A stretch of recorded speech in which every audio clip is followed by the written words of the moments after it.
Queridos, na verdade, o texto é Romanos capítulo 6.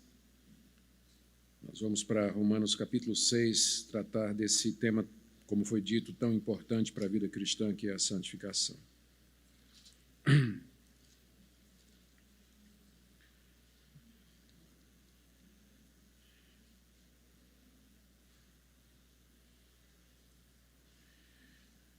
A doutrina da santificação na teologia reformada, ela está inserida na segunda parte daquilo que nós chamamos a obra de Cristo. Então, é uma divisão que tem sido muito útil para mim, muito didática. A obra de Cristo, com relação ao pecado, é vista em 3 etapas. Na primeira etapa, Cristo nos livra da culpa do pecado. Então, isso é o que nós chamamos de justificação. É um ato de Deus, é um momento em que Deus nos considera justos, com base na obra completa de Cristo Jesus e no seu sacrifício na cruz do Calvário. Isso está no nosso passado. A segunda etapa da obra de Cristo, com relação ao crente, é o que a gente chama de... É quando ele, então, primeiro ele nos livra da culpa, em seguida ele começa a nos livrar do domínio do pecado. Do domínio do pecado. Essa parte nós chamamos de santificação. Em contraste com a justificação, a santificação é um processo. Justificação é um ato pontilear. A santificação é um processo que dura a nossa vida toda, é imperfeito e incompleto aqui nesse mundo. E ele termina ou com a nossa morte, quando a alma é santificada plenamente, ou se o Senhor Jesus Cristo vier antes da nossa morte, quando então seremos transformados imediatamente para sermos iguais a Ele, sem pecado inclusive. E a terceira etapa da obra de Cristo é que nós chamamos de glorificação, que será na sua segunda vinda, quando Ele nos ressuscitar de entre os mortos e nos livrar da presença do pecado em nós. Essa parte é futura. No passado, Cristo já me livrou da culpa, um ato. No presente, Ele está me livrando do domínio do pecado, um processo. E no futuro, Ele me livrará da presença do pecado em mim, que será um ato com efeitos eternos, representando a nossa vida imortal no novo céu e na nova terra. Então, isso aqui é importante por várias coisas. A primeira delas é que a santificação só pode ser entendida, ou ela pressupõe que houve a justificação. Só pode ser santificado quem já foi justificado. Um ímpio não passa pelo processo de santificação. Um descrente não passa pelo processo de santificação, mas é uma obra exclusiva de Deus naqueles que foram justificados. Segunda coisa é que a santificação, ela não inclui a ausência do pecado. A ausência do pecado, quando o pecado será tirado em nós, acontecerá na terceira etapa, na glorificação. Quando Deus nos justifica, que é a primeira etapa, Ele não tira o pecado de nós. Quando Ele nos santifica, Ele quebra o domínio do pecado em nós, mas não tira o pecado de nós. É só na terceira fase que, então, nós seremos livres da presença incômoda do pecado. Nós aqui todos estamos na segunda fase, não é? Cremos que todos que estão aqui já foram justificados mediante a fé na obra completa de Cristo Jesus e que caminham para a glorificação, vivendo, então, nesse período que é chamado de santificação.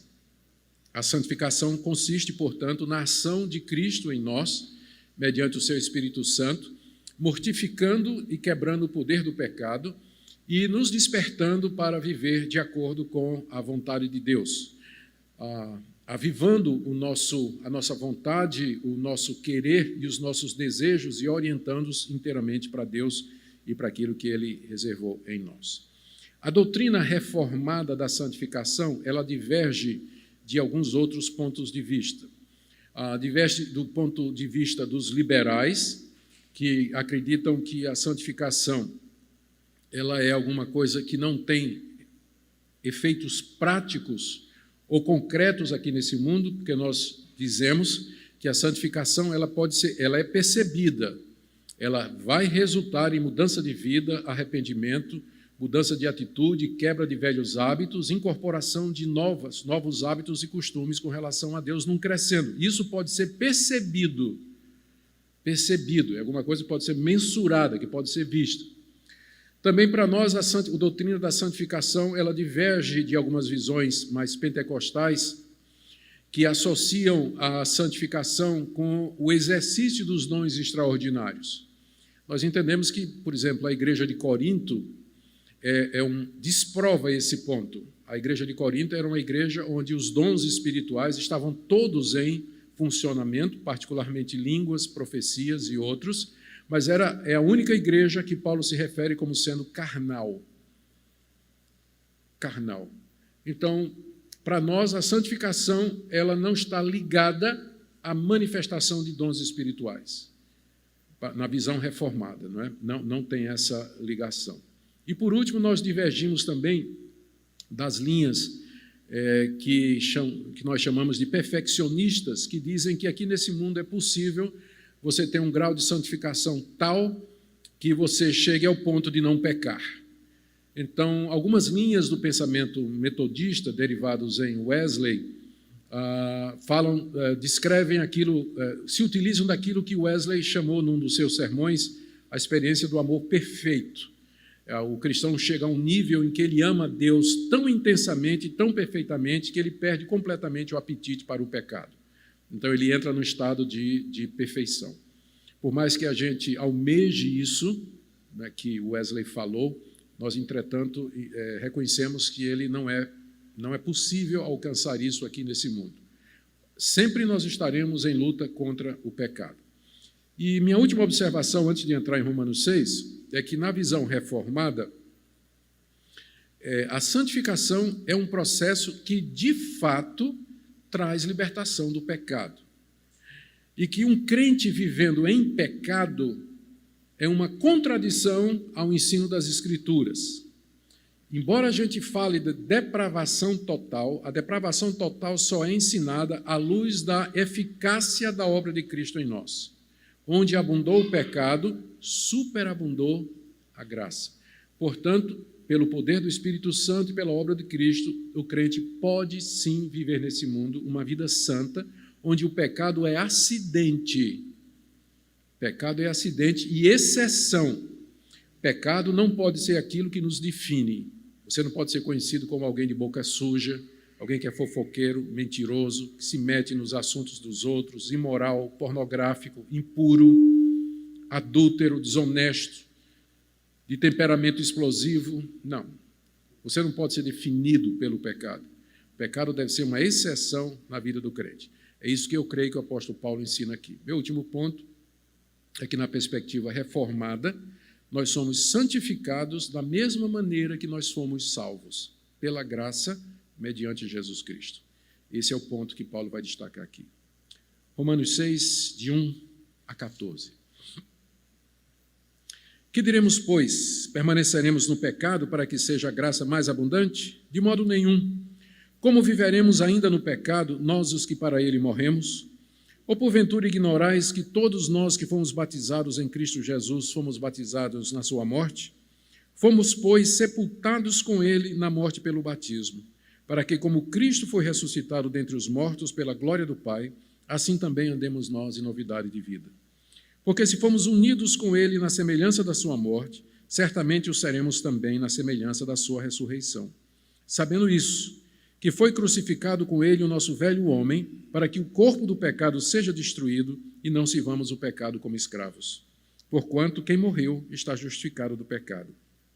Ora, se já morremos com Cristo, cremos que também com ele viveremos, sabedores de que, havendo Cristo ressuscitado dentre os mortos, já não morre, a morte já não tem domínio sobre ele. Pois quanto a ter morrido, de uma vez para sempre morreu para o pecado, mas quanto a viver, vive para Deus. Assim também vós considerai-vos mortos para o pecado, mas vivos para Deus em Cristo Jesus.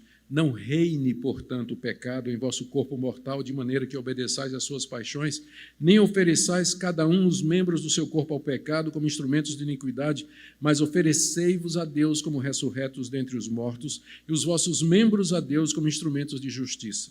Porque o pecado não terá domínio sobre vós, pois não estáis debaixo da lei, e sim da graça.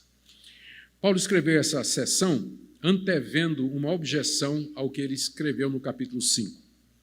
No final do capítulo 5, ele disse o seguinte, verso 20, Sobreveio a lei para que avultasse a ofensa.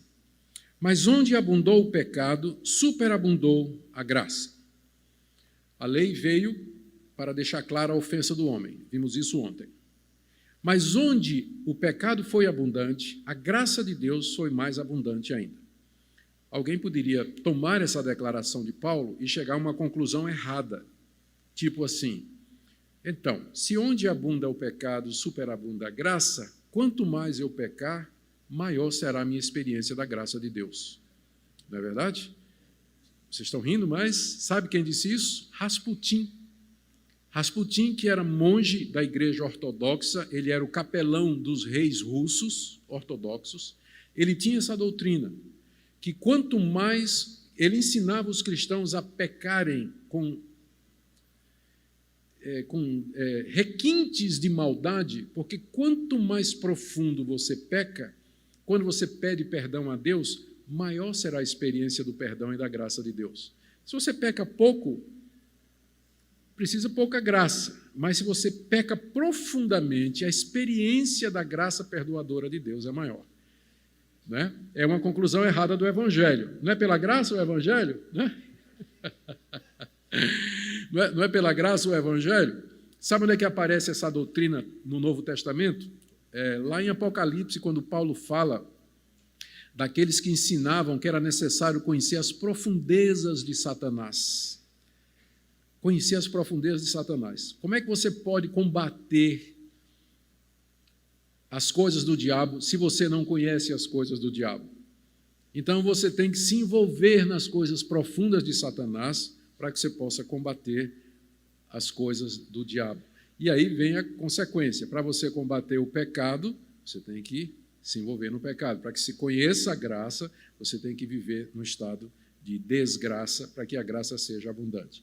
Então, antevendo e profetizando que haveriam cristãos que abusariam da doutrina da graça, como historicamente aconteceu na história do cristianismo, Paulo, então, faz a pergunta no verso... Ele antecipa a questão no verso 1.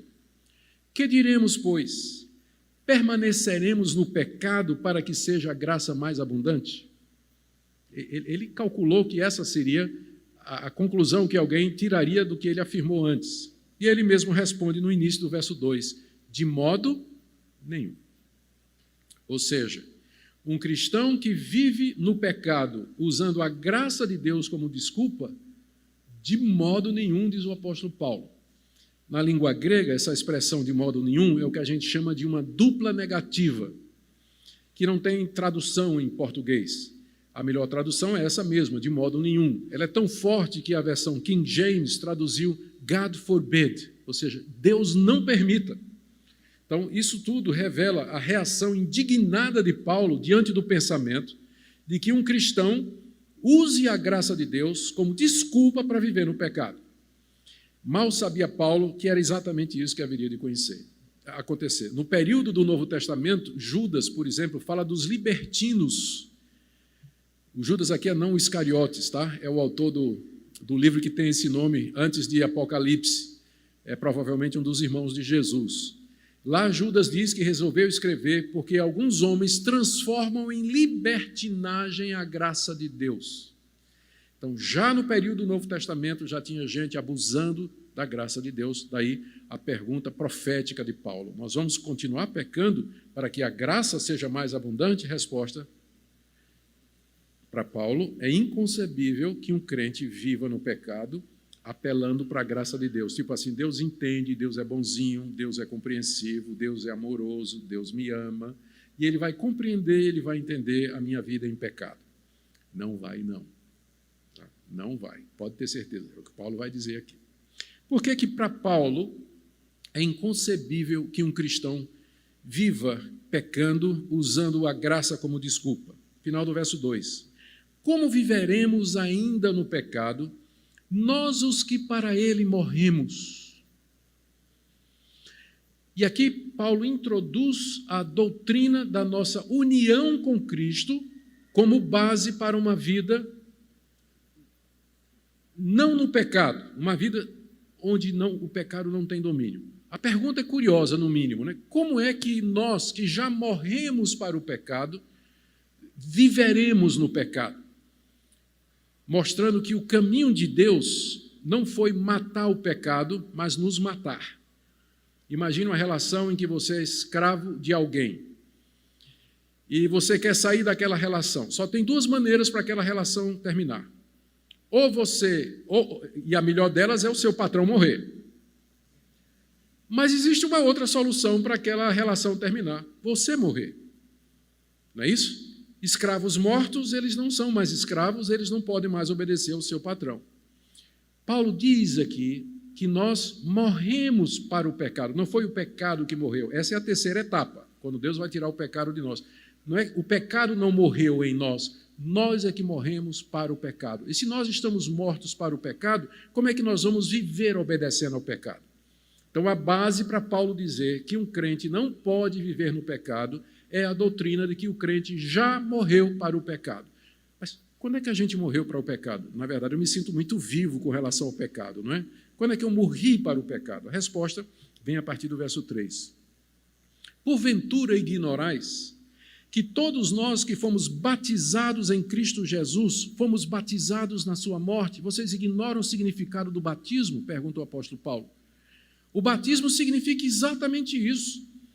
É batismo na morte de Cristo. A palavra batismo aqui significa identificação, o sentido é identificação. Vocês foram identificados com Cristo na sua morte, e o batismo é a prova disso. O batismo representa isso, que vocês já morreram com Cristo. Verso 4, fomos, pois, sepultados com Ele na morte pelo batismo. Vocês ignoram isso? Pergunta o apóstolo Paulo. Quando vocês foram batizados, o batismo representava exatamente isso, que vocês estavam unidos não só na morte de Cristo, mas no sepultamento. Quando Ele morreu, vocês estavam morrendo com Ele. Quando Ele foi sepultado, vocês estavam sendo sepultados com Ele. E não só isso, verso 4. Para que, como Cristo foi ressuscitado dos mortos, assim também andemos nós em novidade de vida. Paulo aqui introduz a doutrina da união mística do crente com Cristo. Quando eu falo mística, não é místico no sentido que é usado aqui, mas é a união espiritual do crente com Cristo. E aqui, ele está refletindo o que disse no capítulo 5, que por falta de tempo, na verdade eu devia expor o capítulo 6 à luz do capítulo 5, mas o tempo não dá. No capítulo 5, Paulo diz que o pecado entrou no mundo através de um homem que foi Adão. E Deus resolveu o problema da mesma forma como o problema começou. Se por um homem entrou o pecado no mundo, através de outro veio a redenção. Donde então, mais adiante, Paulo vai chamar Cristo de o segundo Adão e o último homem. Da mesma forma que Adão era o representante de toda a raça humana, e quando Adão caiu, a raça humana caiu com ele, Cristo é o representante do povo de Deus. Quando Cristo morreu, nós morremos com Ele. Quando Ele ressuscitou dos mortos, nós ressuscitamos com Ele. Da mesma forma que a história de Adão é a nossa história, a forma de Cristo é a nossa história. Os dois são duas cabeças de raça. Eles são a porta de entrada para dois povos e dois mundos. Então, teoricamente, a humanidade toda está pendurada ou no cinturão de Adão ou no cinturão de Cristo. Ou você está em Adão ou você está em Cristo.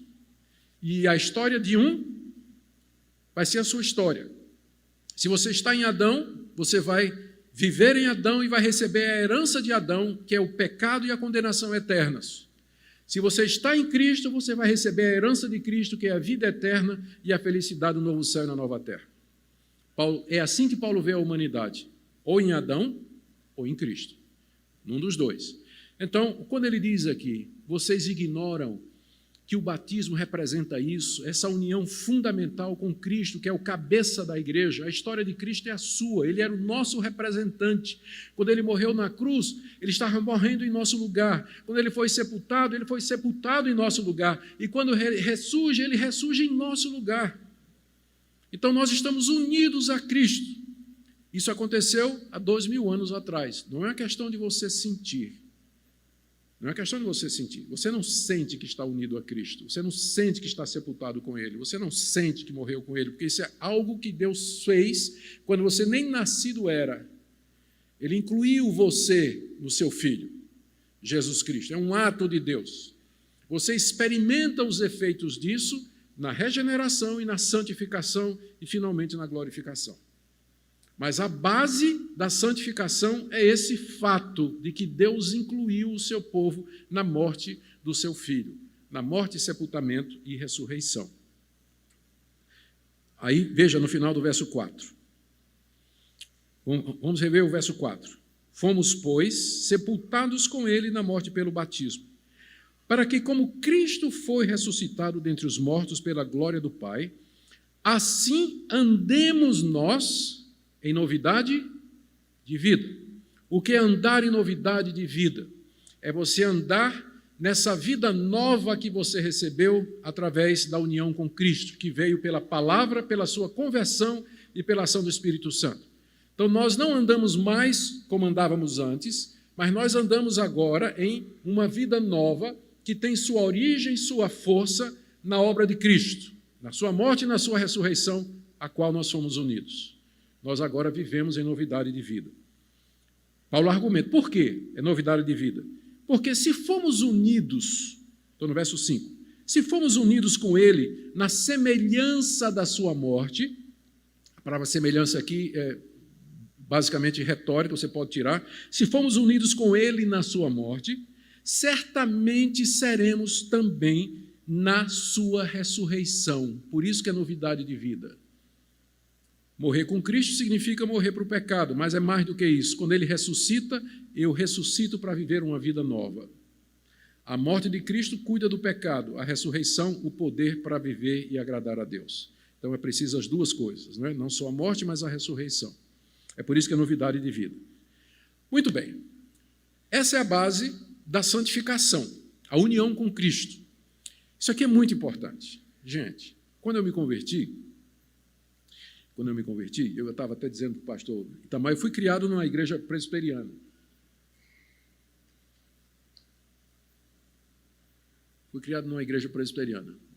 Me desviei aos 16 anos de idade. E fui para o mundão, vivi uma vida longe de Deus. Aos 23 anos, Deus me chamou. Em casa com a minha mãe, que foi minha mãe 2 vezes, né? Porque primeiro me deu a luz e segundo me levou a Cristo. E minha vida mudou completamente. E quando eu me vi convertido, eu não quis ir para a igreja presbiteriana, porque eu achava que a doutrina da predestinação era coisa do diabo. Fui para a igreja batista e mergulhei, só para vocês saberem, tá? Então, se alguém quiser me convidar para ser pastor na sua igreja, tranquilo, porque eu já fui, inclusive, batizado por imersão, posso ser pastor em qualquer igreja batista sem problema nenhum.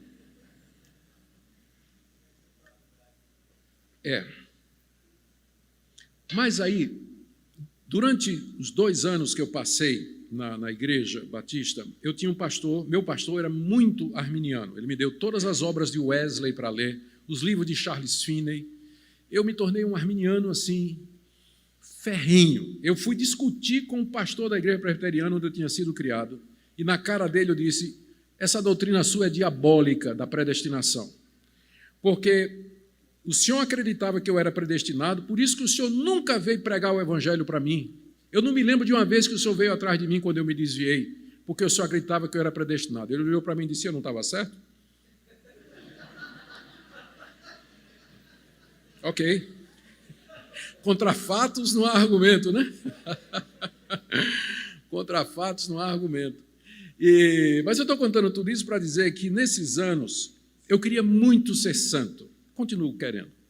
Naqueles anos eu queria, com todo o fervor de um novo convertido, viver uma vida santa, cheia do Espírito Santo, agradável a Deus. Eu queria ser como Charles Finney, cheio do poder de Deus. Eu queria ser como Wesley, pregando às multidões na autoridade e no poder do Espírito Santo. Me dedicava a jejuar, orar e ler a Bíblia várias horas, todo dia. E eu ficava constantemente frustrado, porque todas as decisões que eu tomava contra o pecado, eu quebrava no dia seguinte. O pecado dentro de mim parecia aquele boneco, como é que chama aquele boneco de plástico que tem o fundo de areia? Você dá um tapa nele, ele vai, e aí ele volta. Tem um nome aí, eu esqueço qual é. É o João Bobo, né? Então o João Bobo dentro de mim, que não era nada bobo, né? Eu dava um tapa nele, ele ia, no dia seguinte lá estava ele de volta. Então essa luta contra o pecado, onde eu era constantemente derrotado, aquilo me levou a desespero inúmeras vezes. Até que um dia Eu já pregava naquela época, fui convidado para fazer uma palestra em algum lugar, não me recordo agora, e o texto que eu escolhi foi João 10, quando Jesus disse: eu vim para que tenham vida e tenham em abundância. Então, à medida que eu preparava o sermão naquela passagem, os olhos se me abriram. E eu disse: é pela graça, não é pelos meus esforços, não. Porque eu reunia toda a minha força de vontade, toda a minha resolução, todo o meu propósito para lutar contra o pecado, somente para me ver derrotado pelo pecado no dia seguinte, isso durante anos. Finalmente eu entendi, eu sou santificado da mesma forma pela qual eu fui salvo, pela graça e a misericórdia de Deus. Então eu tenho que depender de Deus, eu tenho que buscar em Cristo poder para vencer o pecado e não na minha vontade, no meu domínio próprio, porque de fato ele não tem condições nenhuma de vencer o pecado. E essa é a razão pela qual eu creio que tem muito crente lutando contra o pecado, sofrendo, se sentindo frustrado, porque está lutando pelas suas próprias forças. Está lutando com base na sua intenção, no seu propósito, na sua força de vontade, que não são páreo para o João bobo que está dentro de nós. Não são páreo para o João bobo que está dentro de nós. Paulo, quando vai dizer que o crente não vive pecando, ele não faz isso à luz do esforço pessoal do crente, mas ele começa apresentando a doutrina da nossa união com Cristo na morte e na ressurreição. É daí que a gente vai tirar a força para viver uma vida de santidade. E a partir daí ele diz três atitudes práticas para que isso se torne uma realidade em nós. Primeira, nós temos que saber isso. Note que ele começou essa parte dizendo: vocês ignoram o significado do batismo? Vocês já foram batizados em Cristo, mas sabe o que isso representa? Que vocês foram sepultados com Ele e ressurgiram com Ele para uma nova vida. Vocês ignoram isso? Então, depois de falar, né, veja como é importante, né, Paulo já começa perguntando: vocês não sabiam? Então, saber é a primeira coisa. Você primeiro precisa conhecer a respeito disso. Veja o que diz o verso 6. Sabendo isso, que foi crucificado com ele o nosso velho homem, para que o corpo do pecado seja destruído e não sirvamos o pecado como escravos. Antes ele tinha falado: vocês têm que viver em novidade de vida. Mas como é que eu vou viver em novidade de vida, Paulo? Primeiro, você tem que saber uma coisa. Existe um ponto fundamental que você precisa tomar conhecimento. Você precisa saber isso. E o que é isso? É que o nosso velho homem foi crucificado com Cristo. O velho homem é a natureza adâmica que há em nós. Ela é chamada de velho homem porque ela é herdeira do primeiro homem, que foi Adão, e que é, portanto, o mais velho de todos. Então, nós temos em nós a natureza do homem mais velho, que foi o primeiro que foi criado, que é Adão. E essa natureza ela é pecaminosa, ela é inclinada ao mal.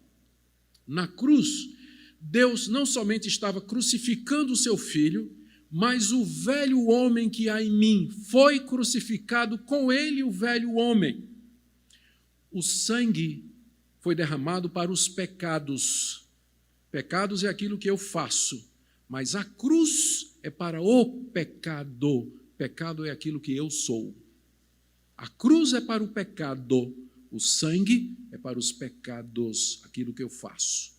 Então Deus tomou conta não somente dos pecados com o sangue do seu filho, mas do velho homem que habita em mim, crucificando-o na cruz para que, no verso 6, o corpo do pecado seja destruído, ou seja, para que o domínio do pecado sobre o meu corpo seja destruído e que eu não sirva mais ao pecado como escravo. Servir ao pecado como escravo é você todo dia fazer a vontade do pecado. O pecado aqui é personificado como se fosse um soberano. E ele é um rei que está dentro de nós, está longe de ser um João bobo, né?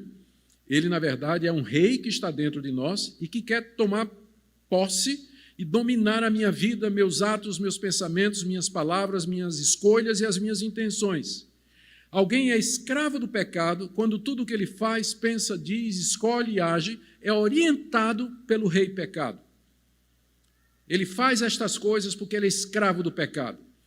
A base para você romper a escravidão do pecado na sua vida é você saber que esse rei que está dentro de você, ele já foi crucificado na cruz e que, portanto, ele não tem mais direito sobre você. O velho homem foi crucificado.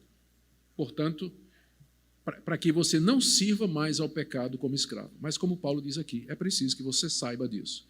E eu creio que a falta de conhecimento dos crentes sobre a riqueza do Evangelho é a causa de tantos viverem uma vida subcristã. Isso é o resultado desse tipo de ensino. Doutrina divide, doutrina mata, teologia seca, a letra mata, mas o Espírito vivifica. Eu nunca vi um texto tão usado fora de contexto como esse, né?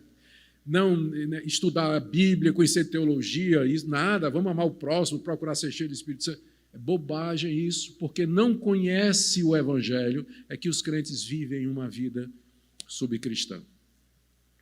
Tem a história de um homem muito rico que morava no Canadá, Canadá.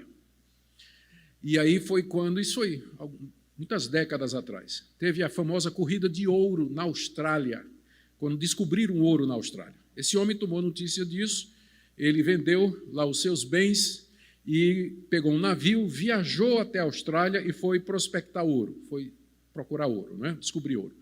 E durante anos ele não pesquisou, garimpou e ele nunca achou nada. E o resultado é que ele perdeu toda a fortuna dele. E o dinheiro que sobrou dava só para ele comprar uma passagem para voltar de volta para sua casa, passagem de navio, naquele tempo não tinha avião. Então ele chega no porto, lá na Austrália, e ele compra uma passagem para o seu país e só sobra mesmo dinheiro para comprar um lanche, uns pedaços de queijo e umas bolachas lá, porque a viagem durava mais de um mês e ele tinha que comer durante aquele período, né? E o dinheiro só dava para aquele lanchinho. Ele então comprou a passagem, pegou o lanchinho, entrou no navio. Nos primeiros dias, aquela fatiazinha de queijo, pedacinho de bolacha, foi vivendo, acabou. Em menos da metade da viagem, ele já não tinha mais o que comer. Aí começou a passar fome. E a barriga roncava com a fome. E o que dava mais tristeza para ele é quando ele passava pelo restaurante do navio e via os outros passageiros comendo do bom e do melhor, tudo farto, né? E ele lá passando fome e tal. O capitão notou a situação e foi perguntar para ele: o senhor está bem? Ah, capitão, você não tem ideia da miséria que é a minha vida. Aí contou, desfilou o rosário de lágrimas para o capitão chorou, tá. Perdi tudo, capitão, e agora? Eu estou morrendo de fome, porque eu não tenho dinheiro para pagar as refeições. O capitão disse: espera aí, você não sabia que as refeições estavam incluídas no preço da passagem? Ilustra muito bem a vida de muitos crentes. Eles não têm ideia da riqueza de Cristo, não têm ideia do poder do Evangelho. Ficam lá ou passando fome ou comendo biscoitinho, enquanto que os crentes que sabem estão lá se banqueteando e festejando na plenitude de Cristo. Então você tem que saber, essa é a primeira coisa. Ele continua explorando esse assunto, né? No verso 6. No verso 9 ele diz: sabedores, vê como ele insiste nisso. Sabedores de que, havendo Cristo ressuscitado dentre os mortos, já não morre, a morte já não tem domínio sobre ele, porquanto a ter morrido de uma vez para sempre, morreu para o pecado, mas quanto a viver, vive para Deus. Você tem que saber isso, que da mesma forma que Cristo morreu de uma vez para o pecado e ressuscitou para Deus, vocês também morreram com ele e ressuscitaram com ele, para que vocês não vivam mais uma vida debaixo da escravidão do pecado. Você tem que saber isso. Você tem que saber. Mas o segundo passo é considerar-se, que é um pouco mais além, que está no verso 11. Assim também vós, ele se refere ao que ele disse no final do verso anterior, que Cristo, quanto a viver, vive para Deus. Assim também vocês. Considerem-se mortos para o pecado e a semelhança de Cristo, considerem-se vivos para Deus em Cristo Jesus. Da mesma forma como Cristo morreu para o pecado e vive para Deus, assim também vocês se considerem mortos para o pecado e vivos para Deus. Em que isso é diferente de saber? Eu vou contar uma ilustração que ajuda a compreender. Quando a loteria esportiva foi inaugurada, muitos anos atrás, eu morava em Recife, me lembro bem de uma história que nunca saiu da minha cabeça. Um homem fez aposta nos 13 jogos. Naquele tempo era uma cartelinha que você furava com a caneta Bic, né, os jogos, marcava e ficava acompanhando e marcando com a caneta do presidente lá a carteirinha.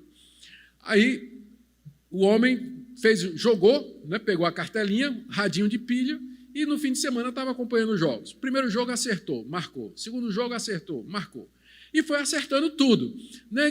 Domingo à noite, né, já assim, o último jogo ele tinha acertado 12. Já reuniu a família com um rádio assim, ouvindo lá, né, tiraram a loteria esportiva e acertou os 13 jogos, 13 pontos. Aí esse homem, quando ele tomou conhecimento que tinha feito os 13 pontos, ele considerou-se um homem rico.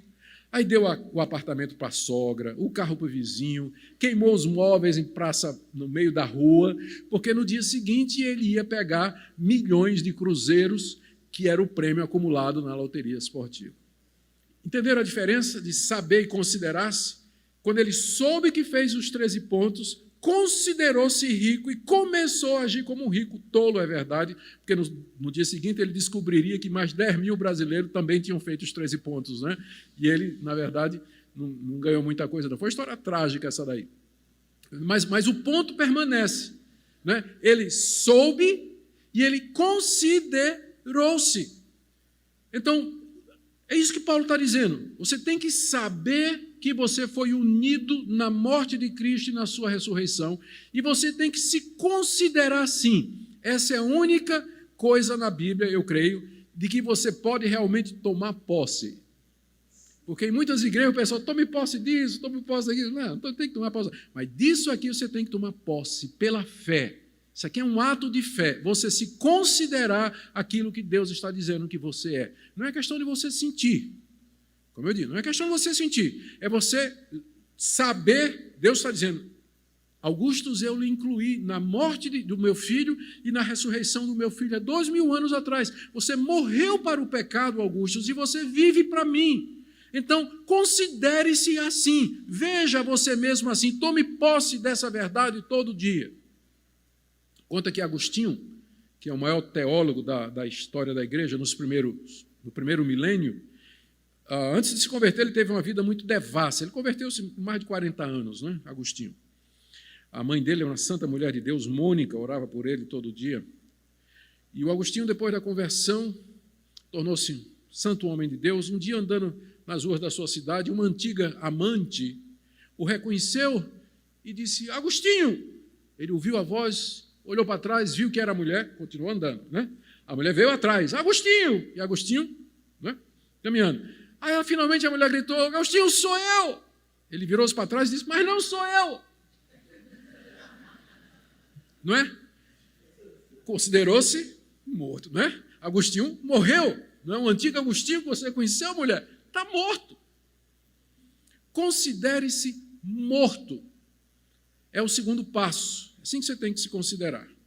Terceiro passo, primeiro você tem que saber. Segundo, você tem que se considerar, aceitar pela fé, tomar posse dessa verdade que Deus está dizendo, que você está unido ao Senhor Jesus Cristo. A terceira parte é você entregar-se, oferecer-se a Deus, que começa no verso 12.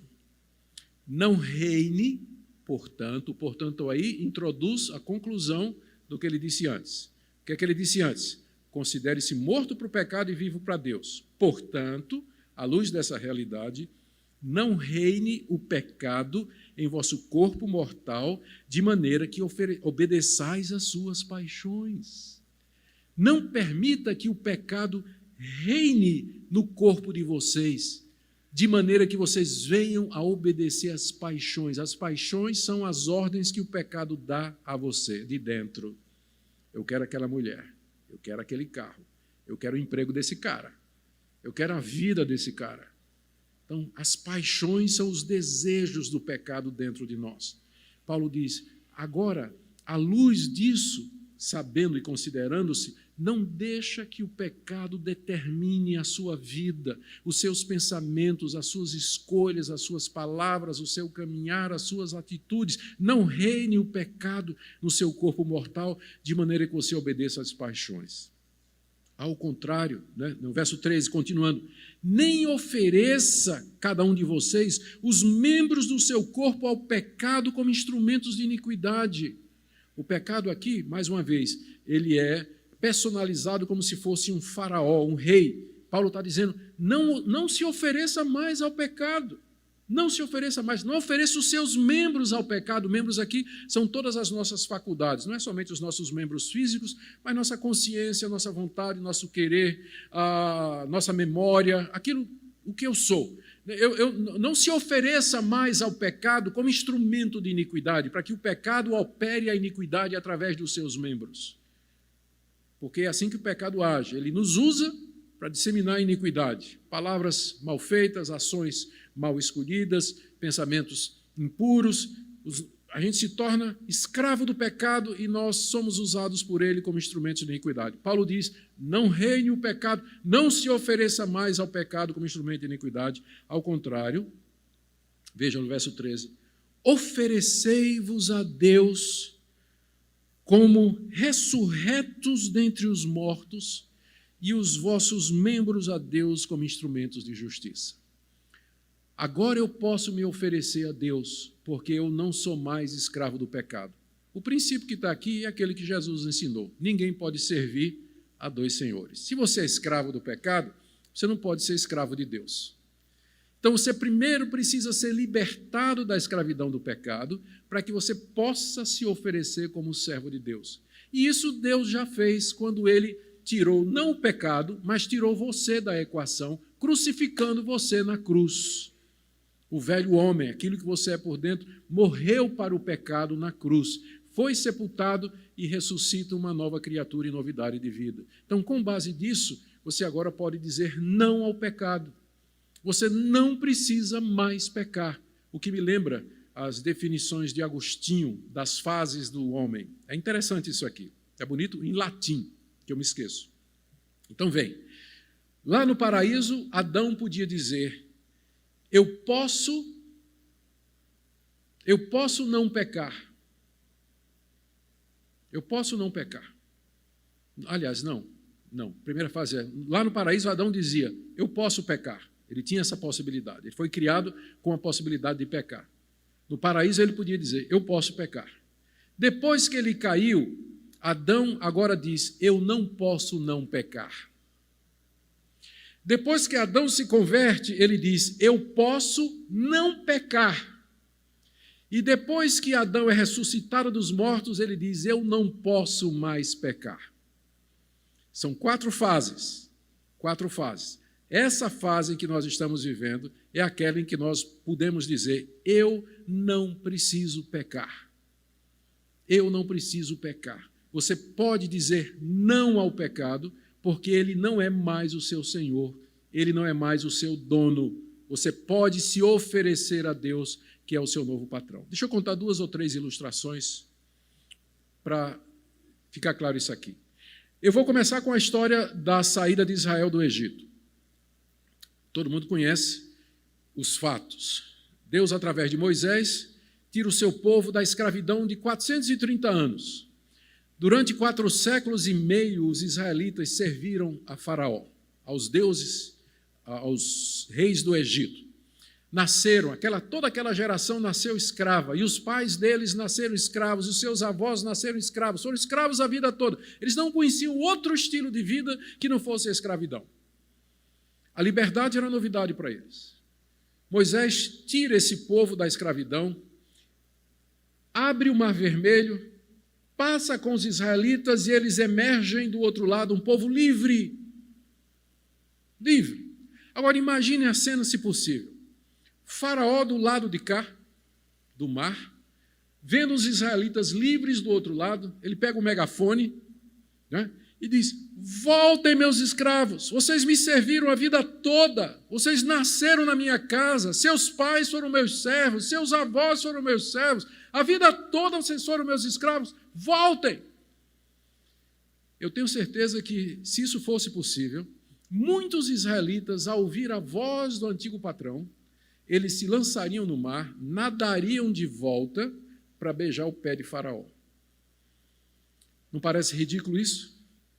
mas é exatamente o que você faz toda vez que você peca. Porque Deus já lhe libertou da escravidão do pecado. Quando você ouve a voz do antigo patrão, você sente o desejo de nadar o caminho de volta e fazer a vontade dele, mesmo que Deus já lhe trouxe para o outro lado do mar e você é livre, você não precisa obedecer ao pecado.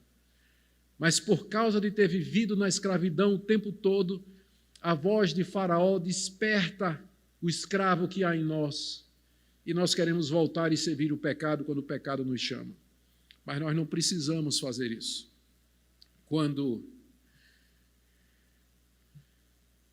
teve a libertação dos escravos nos Estados Unidos, depois da Guerra da Secessão, a guerra civil que dividiu os Estados Unidos sobre a questão da escravidão, e finalmente o lado abolicionista venceu, todos os escravos nos Estados Unidos eles foram declarados livres.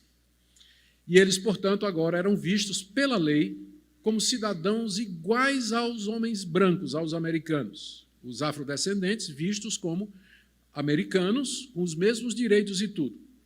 Contudo, há relatos e mais relatos de que nos primeiros anos após a declaração de liberdade dos escravos, aqueles homens e mulheres que tinham nascido na escravidão e que viveram a vida toda na escravidão, ainda que legalmente livres, tinham dificuldade em se adaptar à nova vida.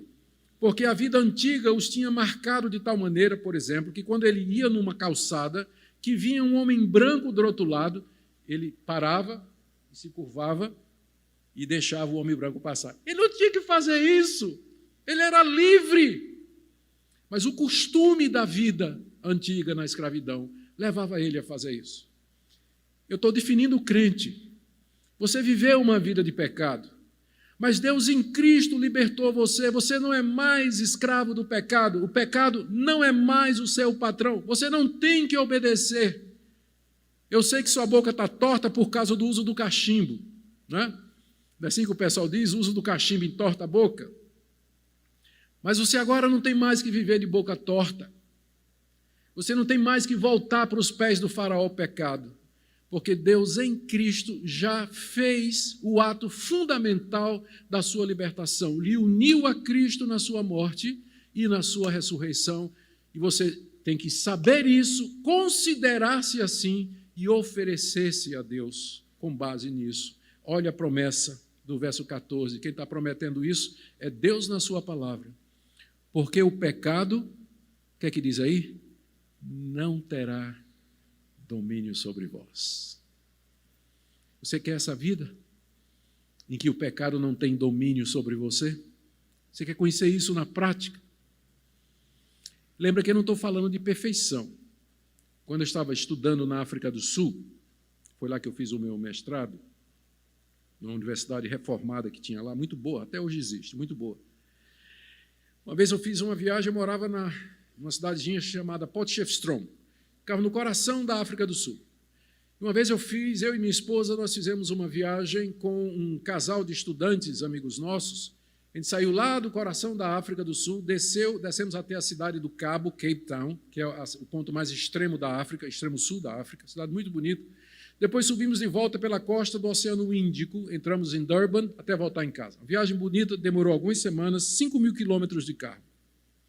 Quando nós chegamos, um amigo nosso perguntou se a viagem foi boa, se tudo tinha corrido bem, se o carro tinha dado algum problema. E eu respondi dizendo, furou um pneu. Mas o que é um pneu em 5.000 quilômetros? Se o seu pneu fura a cada 100 metros, tem alguma coisa errada. Eu não estou dizendo que ele vai furar, mas deve ser nessa proporção. Um pneu furado a cada 5.000 quilômetros. Como eu disse, eu não estou pregando perfeição, mas eu estou dizendo que por causa do que Cristo fez e da nossa união com Ele na cruz, você pode viver uma vida em que o pecado não é necessário.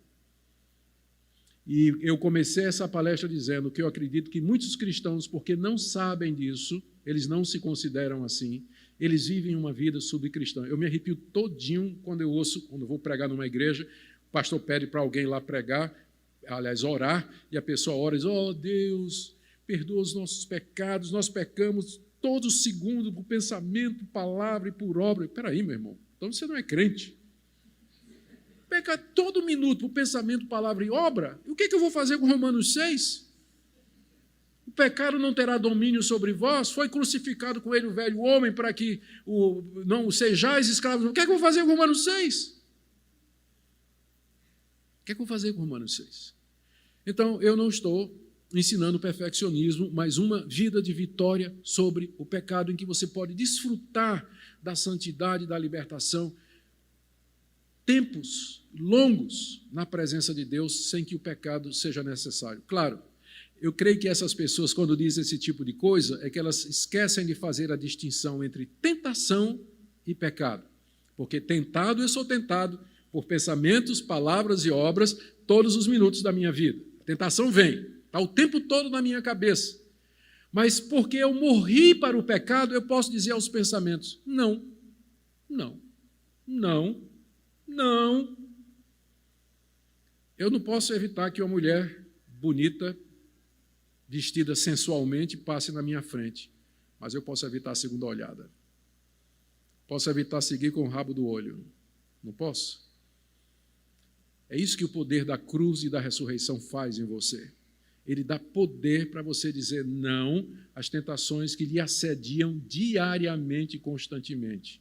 Você vai ser assediado pelas tentações, pelo mundo e pelo diabo e pelo seu coração até o último dia da sua vida, mas Deus já introduziu em você o princípio fundamental pelo qual você pode dizer não, não, não e não, que é a sua união com Jesus Cristo. Saiba disso, se considere assim e se ofereça a Deus, e o resultado é que o pecado não terá domínio sobre vós. Um dia, muito tempo atrás, quando eu descobri isso,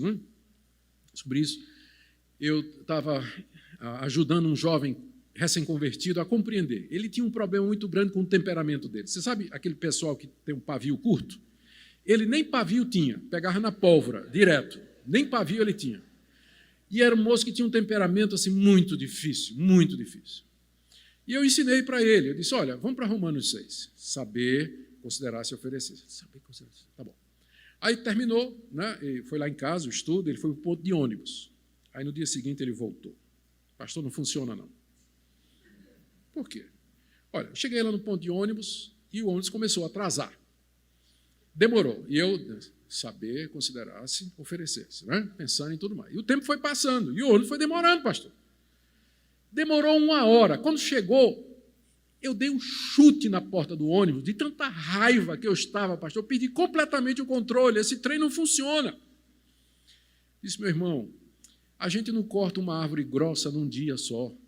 Isso é alguma coisa que você tem que fazer todo dia, até você adquirir esse hábito, saber, considerar-se e oferecer-se a Deus. Você faz isso pela oração, pela leitura da palavra, pela comunhão com Deus todo dia, até você adquirir esse novo hábito. A base Deus já deu, a prática você implementa pela fé e diariamente fazendo isso. Então, é claro, você não vai pegar isso que eu estou dizendo e a partir de amanhã você está dizendo, a partir de hoje você está dizendo, eu já estou vivendo uma vida. Não. Mas isso é uma coisa que você tem que aprender todo dia, praticar todo dia. Não é à toa que a Bíblia manda que o cristão diariamente se encha do Espírito Santo e que ele busque a presença de Deus em oração, porque é através disso que você vai saber, considerar-se e oferecer-se a Deus. Amém? Pai, eu quero orar agora por aqueles irmãos e irmãs que estão aqui nessa noite e que estão tentando, com todo o desejo do seu coração, viver uma vida santa, se livrar de hábitos pecaminosos, daquela tentação peculiar, daquele pecado predileto, e não tem conseguido, frustrando-se com peca, confessa, peca, confessa, peca, confessa. Eu quero pedir que nessa noite o Senhor esclareça suas mentes sobre o caminho da vitória, para que tu tenhas aquele povo que o Senhor elegeu e predestinou para serem santos e irrepreensíveis diante de ti. Ajuda-nos a desfrutar da obra completa do nosso Salvador na cruz e na ressurreição.